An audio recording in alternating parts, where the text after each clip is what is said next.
from a very noisy Ripon. We're right by the road.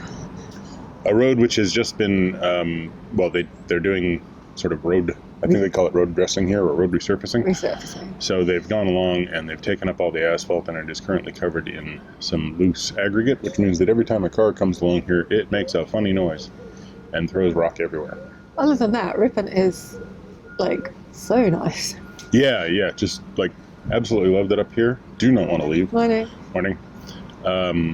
Yeah, everybody's friendly. The town is really lovely. The layout of where the canal ends, like where the basin is in relationship to the river, and we can take George for walks on the river, and it's really pretty.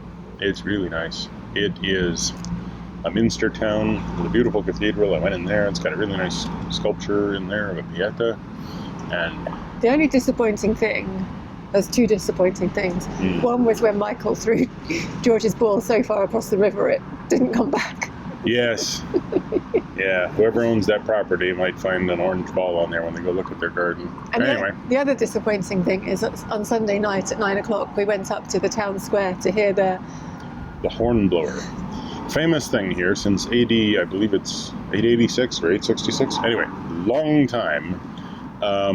There has been the ritual of the hornblowers, where every night at 9 o'clock a horn would be blown at four corners of the central square, which would lead to the wakeman, who was eventually replaced with the mayor, but the wakeman's job was to stay awake overnight, walk around the town and keep watch. And so that was how the watch was set. And after the horns were blown, that was the wakeman's time to be out there keeping peace and everything. And it's been through wars, it's been through the Black Death, it's been through plagues, it's been through, all sorts of stuff. Norman conquest. It's entirely possible somebody might have forgotten a few times in which it didn't get blown. But it's still being blown, but it turns out it's being blown at home and then being announced of all places on Facebook. So we went up there at 9 o'clock and there was a few other people up there ready to hear it. And nothing happened. Yeah. Disappointing. Yeah, but apparently it got announced on Facebook. But we didn't tune in to watch. Yeah, and all the criminals are just sitting there looking on Facebook. Well, I shouldn't go out now. Yeah. No, the watch is set. But I think the Ripon is my new favourite canal. It's so nice here. Oh yeah, I mean the stretch up here is narrow green corridor, not very many boats. It's really short. It's really short. There's a few locks, but not too many. They are heavy locks, but still fun to do. Then you actually get here. Morning. Morning. Okay, I wouldn't want to show up in a boat longer than we are at all. No, the locks are quite tight. The locks are quite tight, and the turning point down there is not a turning point. it's a very small basin, so it was quite. Not too tricky to turn, but it was like, wow, yeah, if I were any longer than this, I'd be running into things, and I'm so glad the trip boat's out of here right now, and yeah. There was a couple of boats here, or 3 boats here when we arrived, but they've all gone out and no one else has come. But the trip boat has been out maybe 6 or 7 times a day, so that's quite sweet that's running and stuff. Yeah, and there's lots of little shops that are open. There's a nice sandwich shop right by the basin that's quite good. Lots of fish and chip shops. Disappointingly, the laundrette was shut. Yeah. So that was a bit... Because we'd heard some really good things about the laundrette, but it seems to still be closed for the COVID response. Yeah. So today back to Boroughbridge, I think. Back to Boroughbridge. We need to stop on the service point down here because I need to run to Screwfix and get a couple of plastic wheels, which I'm going to, they're not actually partially plastic. Anyway, I'm going to get a couple of wheelbarrow wheels, which we're going to use to try and keep us from bashing into the concrete shelf in York. And lots of other places. And lots of other places, although this was bad. It's like the walkie-talkies. We've done without it for 3 years, and now we've done without the wheels for 3 years, but now we're going to get them. We've done without them, but we've suffered a few times, and I've always thought, I really should do that, because I see people with them, and it's like, yeah, it's a good idea, but I keep putting it off, because it was like, where do I get them? So unfortunately, I'm paying kind of through the nose for them compared to what you could get on like eBay or whatever, but at least I'll be able to just walk over and pick them up without doing anything but showing them my phone. So yeah, let's get going. Yeah. Alright, so on that way. Sad to be leaving Ripon. Yeah. But we're planning to go to Boroughbridge. Which is also very nice. Yeah, and it's going to be a nice day. Beautiful weather. Should be a good trip.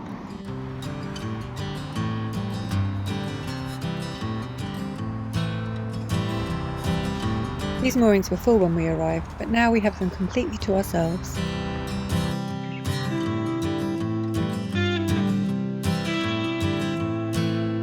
It's a shame that the canal runs alongside the road here, but it's still very pretty.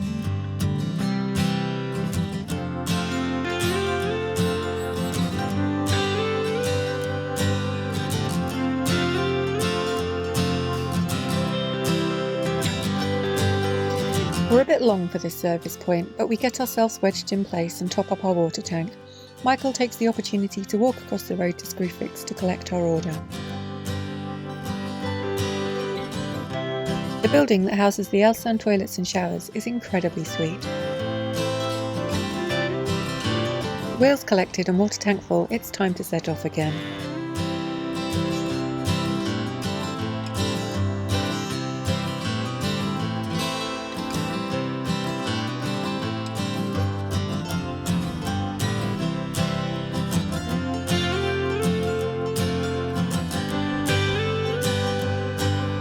It's really not far to the first lock, and there's a volunteer here doing some gardening on the lock side, so he gives us a hand through.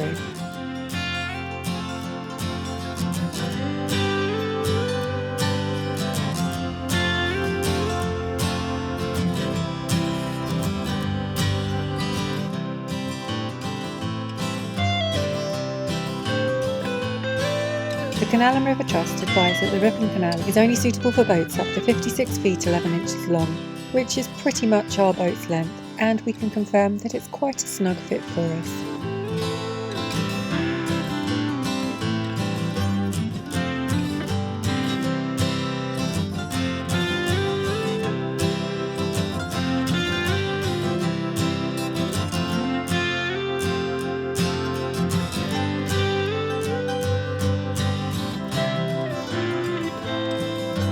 Just as we arrive at the next lock, there's another boat entering it from below to come up, so we help them through while we wait our turn.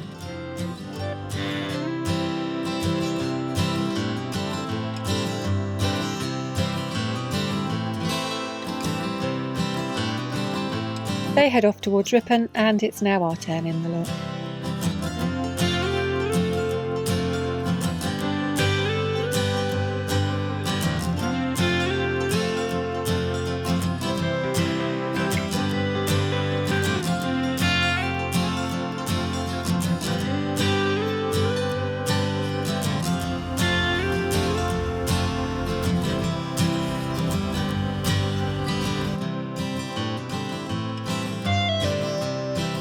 Have you ever seen such a leaky lock gate? Actually, don't answer that.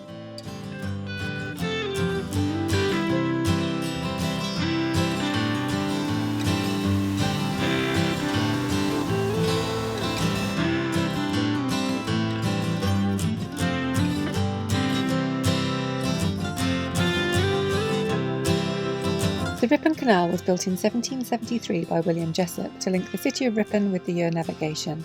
It's less than 3 miles long, but surprisingly it's not the shortest canal in England. The canal was fairly successful for a time, but started to decline from 1844 when much of its cargo was moved to rail transport. In 1956 the canal was officially abandoned. Thankfully, locals from the Ripon Motorboat Club fought to save it, and here we are today. Such a familiar story across the canal network.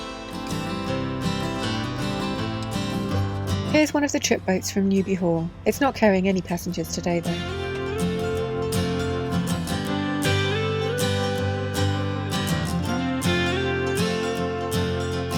And here we pass the Ripon Motorboat Club.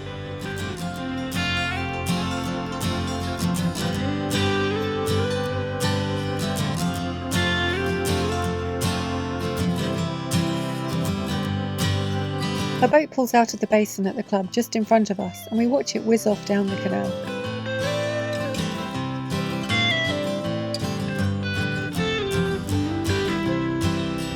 It's so pretty up here. It's a shame really that the canal's so short. I'm in no rush to get back to the river.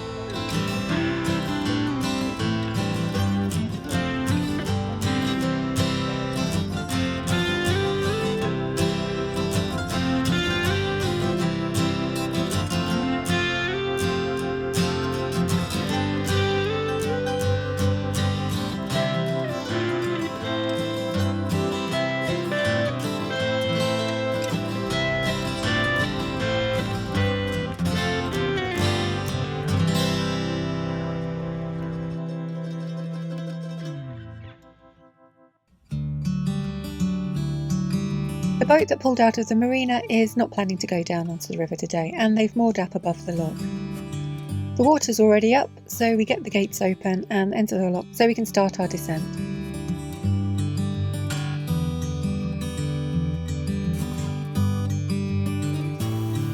There's a fair bit of water pouring over the bottom gates into the river below.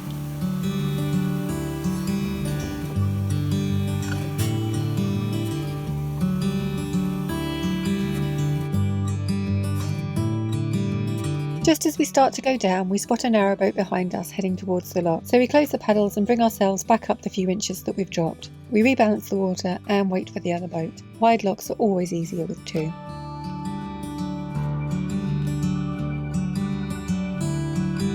It turns out it's the trip boat from Newby Hall. They turned around and are heading back to base. They're on a trial run before reopening to customers again.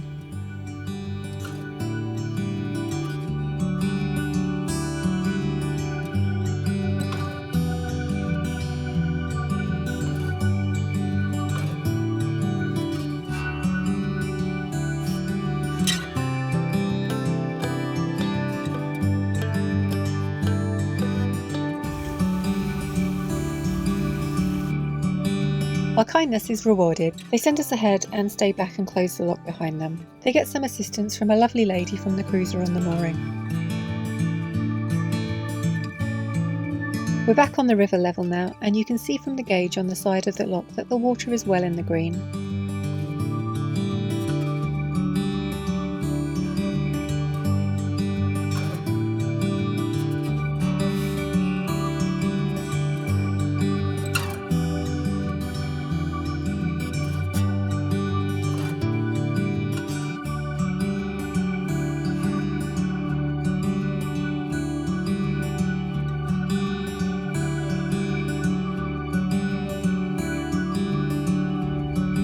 What lovely weather we have today. When we came north, we had the umbrella up most of the time.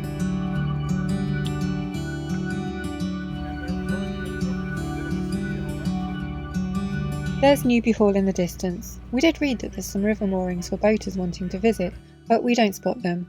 We can only see the moorings for the trip boats.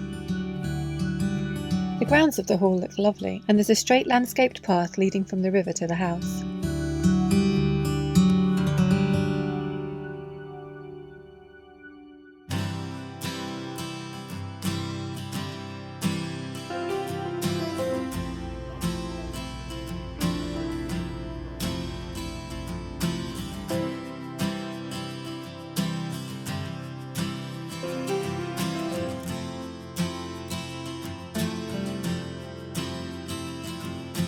There's a boat coming up Westwick Lock when we arrive, so we moor up and give them a hand through.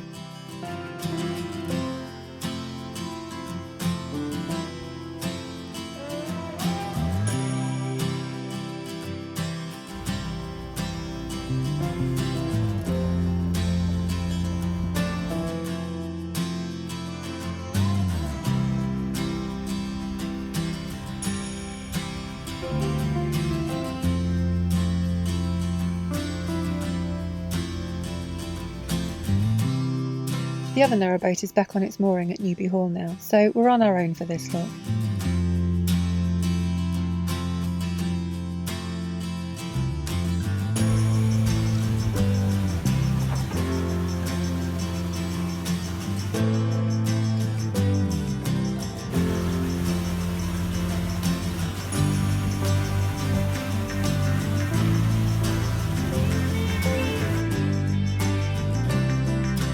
Michael pulls over to pick me up. As we're on a river, there'll be no more towpath walking for me and George today.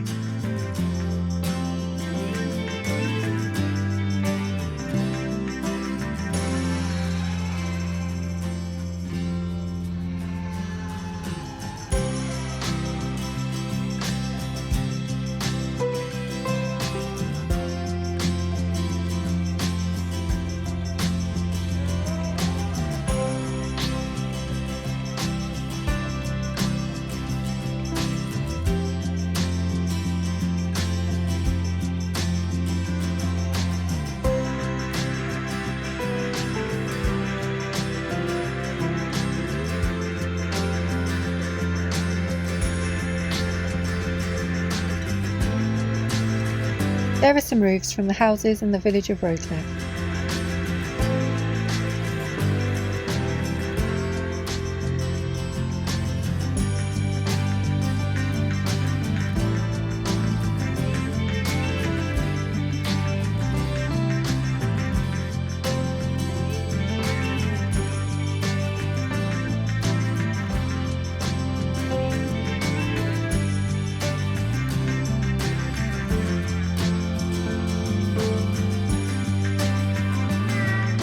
We pass under the A1M and the A168, which means we've nearly reached our destination.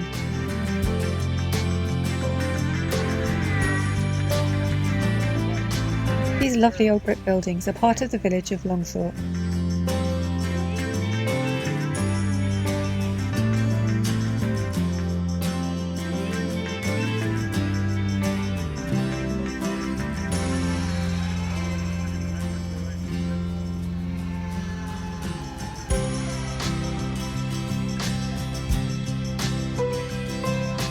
Boroughbridge Marina is to our right. There's many more moorings inside in 2 basins and a slipway for lifting boats out of the water.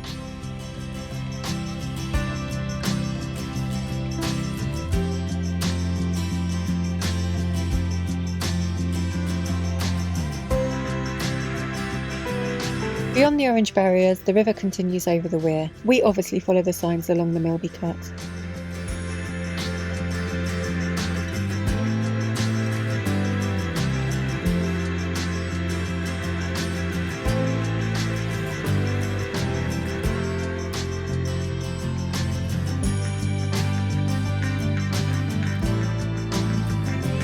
We pass under the roundabout bridges and we're back to the visitor moorings.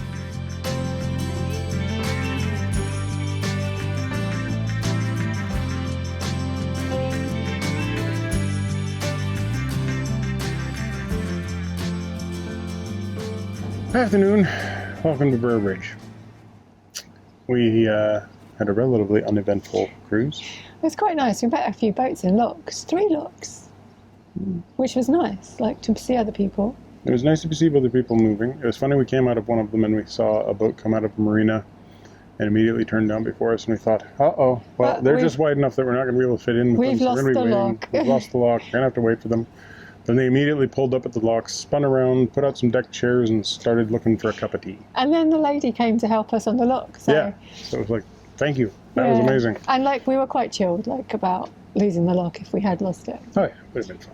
But it was just quite funny that we were like, oh no, we've lost it, and then we ended up getting some help. Yeah, and then we went down about a foot before we realized that there was an airboat coming up behind us that just appeared around the corner. So it was like, well, let's stop, go back up that foot, because this is overflowing anyway, so we'll just let the water come in. And it's just always nice to share. Yeah.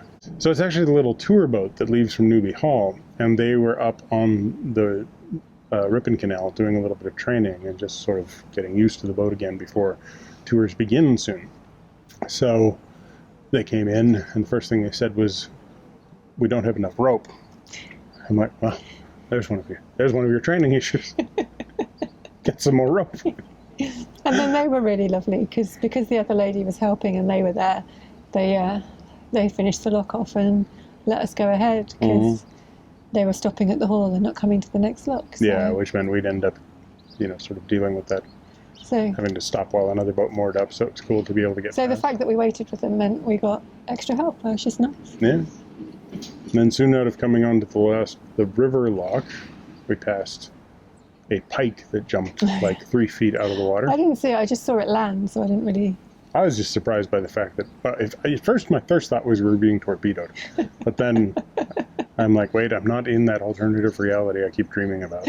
So in fact, it's a pike, and it was huge, and it flew fully 2/3 of its body length out of the water before slapping back down into the water. And it made us splash. And I was just, holy, and Joe just looked over and saw the last little bit as it went back in. Yeah. And then a couple of minutes later, we saw it jump again, so it's like, obviously, a fish with a deep interest in flight. So that led us onto a conversation about what our superhero powers would be. Yes, yeah. Which led into a conversation about trigonometry, physical constants and trigonometry, and why you can't entirely rely on any religious text that doesn't start with "Thou shalt not move faster than 300,000 kilometers per second." So that got us all the way back to Boroughbridge. Yeah. Good fun. And I think we're going to have a little walk around the town because Michael didn't see it last time, and it is really nice here. Yeah, although we've got some ominous dark clouds popping up, but it should be fine. And tonight we are doing a presentation, a webinar presentation for the IWA. Yeah, which we announced on Twitter and everything, and by the time you see this, it'll be well over. Don't bother. What I was going to say was that I think they put it on YouTube afterwards. Ah, yes, well, So you know, if they do, we can link it down below, and if you're interested, it's just about the Silver Propeller challenge, really. Yeah, so we'll be doing it live with a little bit of a Q&A. And I'm a little nervous because... I'm a little nervous because it's the first time most people are going to see me live without the beard. Like, the video hasn't come out yet, in which I do the surprise reveal. So anybody who shows up is just going to be like, that's not him. What happened? I'm nervous because whenever we film, usually I've got the power to edit out bits that I say that are silly, but I can't, it's live, so I can't edit things out. Yeah, it's funny how all of our videos end up me saying silly things and you just being the calm, cool one. That's not true. I leave it in my silly things. Also had more fun with the walkie-talkies. Oh, yeah. Yeah, they're coming in really useful. Like, I really can't believe we didn't have those the entire time. Buy yourself a set of walkie-talkies. Good Lord, do they help? Yeah, like I'd say 50-50. At 50% of the time, we're doing useful stuff. 50% of the time, we're talking rubbish on them. Yeah, yeah. And hopefully that'll stop. But when they come in useful, oh my gosh, are they helpful? Yeah. And although I did realize today that, like, if I'm in a particularly loud lock, I can't hear a thing. So, yeah. Which means maybe I should get one of those headsets or something. So no, it's useful to have it on the vibrate mode, but it's kind of funny because it's like, okay, here we go. I'm getting a call. I lift it up. Nope, can't hear a word you're saying. So that's only when you're in the deep locks, and that last lock was really deep. Yeah, yeah. Didn't enjoy that. Like, it gets to the top, and you're still as far down as you would be in an empty, shallow lock. Like, there's still like it's quite far down, and there's a lot of water turning off the back end, so it's just very loud, like white noise, and you can't really hear anything. And we've got that other one, big one to come. Actually, I think we've got a couple. I can't remember. Yeah, there's a few, but it's that one where the tidal section. Yeah, I didn't like that at all. Well, not really tidal, I guess, because it's above Neighbourne, but it's a section that still varies quite a bit, and yeah. So it's the one lock on here that's not listed with an actual height. Like, all the locks say 10'6" or whatever, but this one's just like, nah, it's a lock. Yeah. And then you get there and you're like, holy, well, that's unfortunate. Yeah, I did not enjoy that one. Yeah. I just don't like losing sight of you, and they're so deep that I lose sight of you. Yeah, I don't like losing sight of me either. It's a real problem. All right, let's go and have a wander. All right, you're going to wander who? Who wrote the book of love? Anyway. Look how cute George is. He is so cute. So thanks for watching. Give us a thumbs up, comment down below, subscribe if you haven't already. Hit that bell if you want to get notifications. And also don't forget about Minimalist Maximal Velocity, our new channel with old time lapses.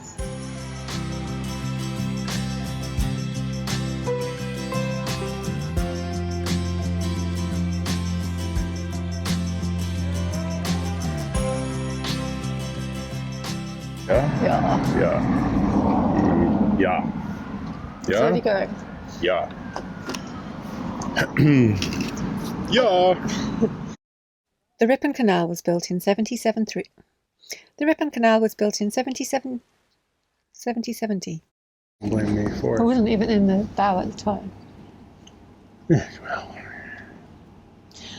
Afternoon. So, welcome to Wedded Bliss on the boat. I'm about to be hit in the face with a fuzzy thing. Okay, no, it's gone. Yes, Wedded Bliss. This is what Wedded Bliss looks like. It's actually. Just bickering and... I'm pretty happy. Yeah, me too. But we still spend a lot of time taking the piss out of each other. What did I say today? That was really mean. What did I say? Yeah, I don't know, I glanced off. It was really funny, but it was at your expense. Well, that obviously wasn't that funny. Okay, let's start the video. Right now? Welcome. Afternoon. We are back in Boroughbridge. Boroughbridge. I said it wrong, didn't I? Boroughbridge. Welcome. No, welcome. Is it Naby? Namby? I don't know. Remember? The hall, the big hall. Naby Hall. I think it's Newby Hall? Newby Hall, that's it. So it's actually the little tour boat. It's, I don't know, maybe 30 feet long. 30 to 40. Yeah. Sorry. It's a little... Yeah. Serious face. But at least, well, it buzzed in your shorts, then you looked up and I could ask you the question by pointing. Let's clarify that the thing that buzzed in my shorts was the walkie-talkie, which has a vibration mode to alarm you that the other person is trying to contact you. Just because that sounds bizarre.